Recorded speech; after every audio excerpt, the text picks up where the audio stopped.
अगर आईपी गुप्ता अगर किसी भी पार्टी के सहारे अगर चुनाव लड़ते हैं, कोई भी पार्टी को अगर सहारा के रूप में अगर बनते हैं तो उसको बेनिफिट होगा बिहार में। निश्चित तौर पर देखिए, लालू यादव के बाद कोई ऐसा नेता नहीं हुआ जो गांधी मैदान आधा भी भर सके।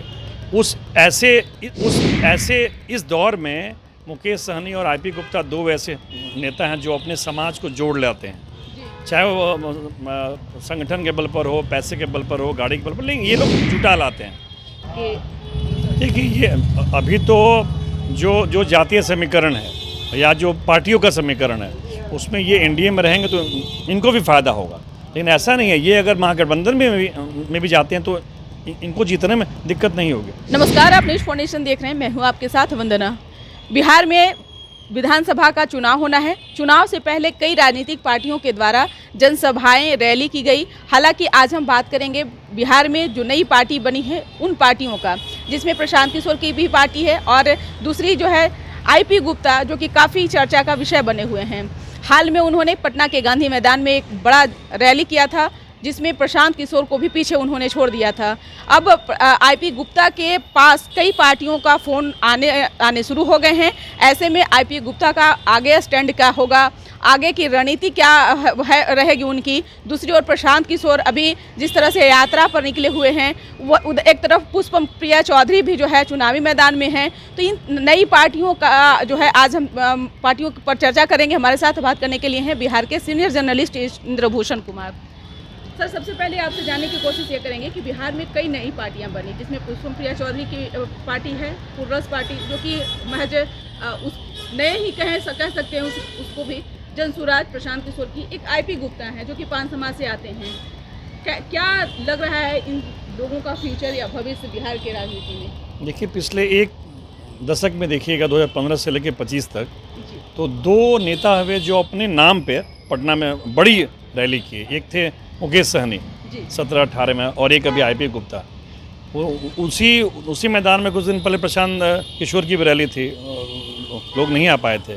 और आईपी गुप्ता का जो अपना संगठन है या लोगों से अपनी पहचान है, वो पूरे राज्य से अपने लोगों को, पान तांती तत्वा समाज के लोगों को जुटा लाए थे।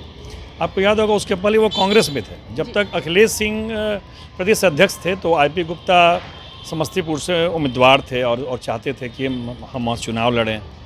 उन्होंने बहुत प्रयास भी किया, अखिलेश जी को बहुत फाइनेंस भी किया, अखिलेश जी के साथ घूमे भी, लेकिन संजोग है, टिकट मिलना और जीतना और टिकट लेना दोनों अलग अलग विषय है। किसी पार्टी का उम्मीदवार बनना और जीतना दोनों अलग अलग विषय है। उनको टिकट नहीं मिला तो, और संजोग से अखिलेश जी भी हट गए कांग्रेस अध्यक्ष पद से। तो वो हमको लग रहा है कि अब वो किसी अच्छे दल की तलाश में है, और इसलिए उन्होंने एक बड़ी रैली की है। और अभी जो दौर है वो ईबीसी का है, अति पिछड़ा समाज का।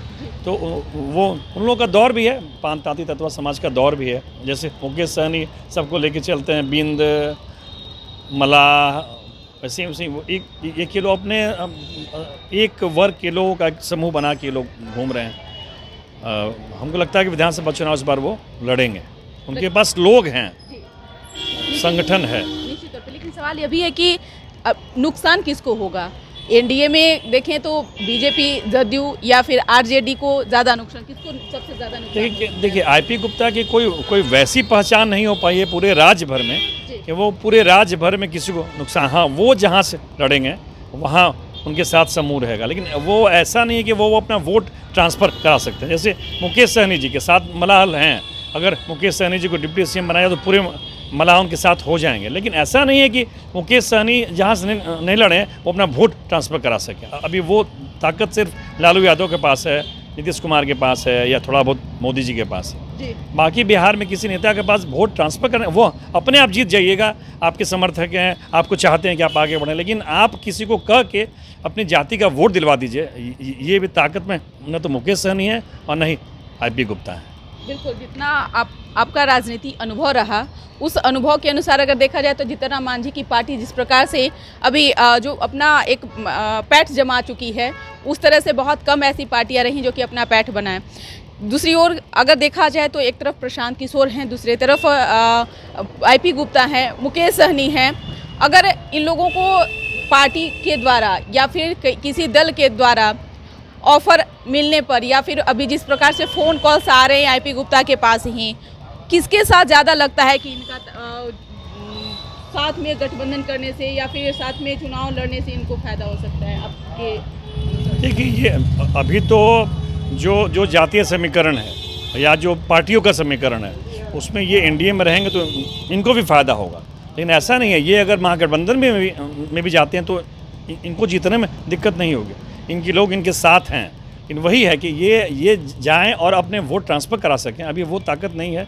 अब कहीं अब इस चुनाव में जिस गठबंधन में जाएंगे उसके साथ घूमेंगे, सब जगह लोग जानेंगे। अभी भी बिहार के 38 जिलों में आईपी गुप्ता के लोग नहीं जानता कि कौन से कास्ट के हैं। वो जिस क्षेत्र में हैं वो थोड़ा बहुत मिथिलांचल में, थोड़ा बहुत उधर वो हैं बांका जमुई इलाके के हैं, उधर लोग जानता है। लेकिन अभी पूरे बिहार में वैसी पहचान नहीं है कि वो अपनी जातियों को कह के जितवा सकें। अभी उन्हें मेहनत करने की आवश्यकता अभी उनको बहुत मेहनत करना पड़ेगा। जिस प्रकार से भी बिहार में जाति की पॉलिटिक्स होती रही है या फिर पिछड़ों को लेकर के जो पॉलिटिक्स होती रही है, अभी उसमें आईपी गुप्ता को और मेहनत की जरूरत है। मुकेश सहनी जी को संघर्ष करते 8 साल हो गए, एक भी चुनाव आज तक वो खुद जीत नहीं पाए हैं। तो आप सोच सकती हैं, हालांकि अभी उनके साथ अभी आप घूम जाइए पूरे तिरहुत में, सारण में, मिथिलांचल में, मल्लाह उनके पीछे घूम रहे हैं। माने ये है कि माने मल्लाह उनको अपना नेता मान चुका है, लेकिन उनके कहने पर वोट दे किसी को उस हैसियत में अभी नहीं। हाँ, मुकेश सहनी अगर अपनी पार्टी खड़ा करेंगे, 5 आदमी को देंगे तो वो आदमी जीत जाएगा। लेकिन ये मुकेश सहनी कहें कि नहीं तुम तेजस्वी को दे दो और तुम मोदी को दे दो, अभी वो स्थिति उनकी नहीं आई है। एक सवाल अभी ऐसा कि जिस तरह से अभी पार्टियों का जो दमखम देखा जा रहा है, हाल ही में आपने देखा होगा तेजस्वी यादव ने भी बहुत बड़ी सभाएं की थी, उनके सभा में भी काफ़ी भीड़ नहीं जुट पाए थे।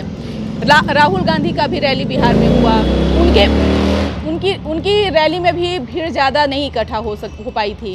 लेकिन आपको यह भी याद होगा कि बिहार में जिस प्रकार से आईपी गुप्ता ने पटना के गांधी मैदान में जो रैली की और जिस प्रकार से उन्होंने भीड़ जुटाया, इससे तो यह कहना लाजमी बनता है कि अगर आईपी गुप्ता अगर किसी भी पार्टी के सहारे अगर चुनाव लड़ते हैं, कोई भी पार्टी को अगर सहारा के रूप में अगर बनते हैं तो उसको बेनिफिट्स होगा बिहार में। निश्चित तौर पर देखिए, लालू यादव के बाद कोई ऐसा नेता नहीं हुआ जो गांधी मैदान आधा भी भर सके। इस दौर में मुकेश सहनी और आईपी गुप्ता 2 ऐसे नेता हैं जो अपने समाज को जोड़ लेते हैं, चाहे वो संगठन के बल पर हो, पैसे के बल पर हो, गाड़ी के बल पर, लेकिन ये लोग जुटा लाते हैं। प्रशांत किशोर जी तो अपने सामर्थ्य हैं फिर भी नहीं जुटा पाए। तो ये तो ताकत है ही कि वो अपने लोगों को पटना तक पहुंचा लाते हैं। अब वो जिसके साथ जुड़े गए हैं और घूमेंगे तो निश्चित तौर पर वो फ़ायदा होगा उनसे, जिस संगठन में जाएंगे उसको फ़ायदा होगा। लेकिन ये कि अगर ये चाहें कि मैं बिगाड़ दूँ अगले को, तो वो भी बिगाड़ने की स्थिति में नहीं है, बनाने की स्थिति में है। वो जिसके साथ जाएंगे उसको फ़ायदा होगा। बहुत बहुत शुक्रिया बात करने के लिए। तो आपने सुना कि क्या कुछ कहना था बिहार के सीनियर जर्नलिस्ट इंद्रभूषण कुमार का, जिन्होंने तमाम राजनीति पहलुओं पर जो है सवालों का जवाब दिया है। उम्मीद करते हैं कि आप इनके बातों से संतुष्ट होंगे या असंतुष्ट होंगे। अपना ओपिनियन कमेंट बॉक्स में ज़रूर दीजिएगा। धन्यवाद।